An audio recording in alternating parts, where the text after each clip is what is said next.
Why does praise sometimes make us perform worse? Hey, quick question for you. You just nailed a presentation at work. Your boss tells you you're a natural. You walk out feeling amazing. But the next time, you're terrified. You freeze up.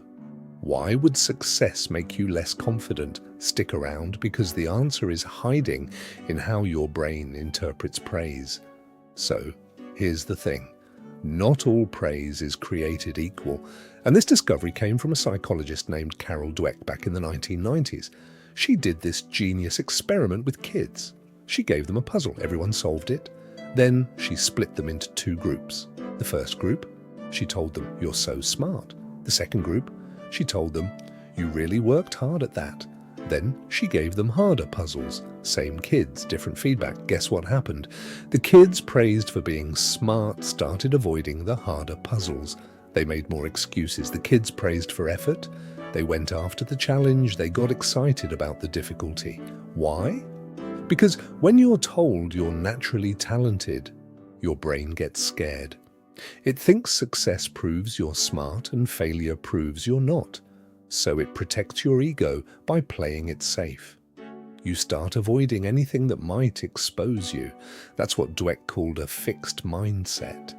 You believe your abilities are locked in place. But when you're praised for effort, your brain treats difficulty differently. It's information. It's a sign you need to work harder. Not that you're broken. That's a growth mindset. Let me give you a real example. Imagine you're learning guitar. You play a song for your friend. They say, "Wow, you're such a talented musician." Feels good, right? But now you're anxious about playing in front of them again because you've got this reputation to protect. But if they'd said you've really put in the work with this, you'd actually feel motivated to practice more. See the difference? One feeds your insecurity. One feeds your drive. Here's where it gets even more interesting. There's something called the spotlight effect that amplifies this problem. When we get praised, we suddenly become hyper-aware of being watched. We imagine everyone's judging us, comparing us to the praise they just heard. Oh, they said I'm great at public speaking, so now everyone's expecting me to be perfect. But here's the secret nobody tells you. People are far too focused on themselves to be scrutinizing you that closely. They're worried about their own performance, not analyzing yours. But praise makes us feel like they are. There's one more layer to understand. It's about something called attributional bias. When you succeed, you can blame it on two things. Either you're talented or you worked hard. If someone praises your talent, your brain latches onto that. But talent is scary because it feels fixed. You can't improve it if you already have it. It's the opposite of control. Work, though? Work is something you can always do more of. It's in your hands. So let me give you the thing you can actually use today.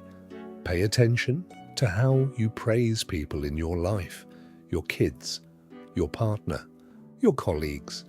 Are you saying you're so intelligent or you figured out a clever solution?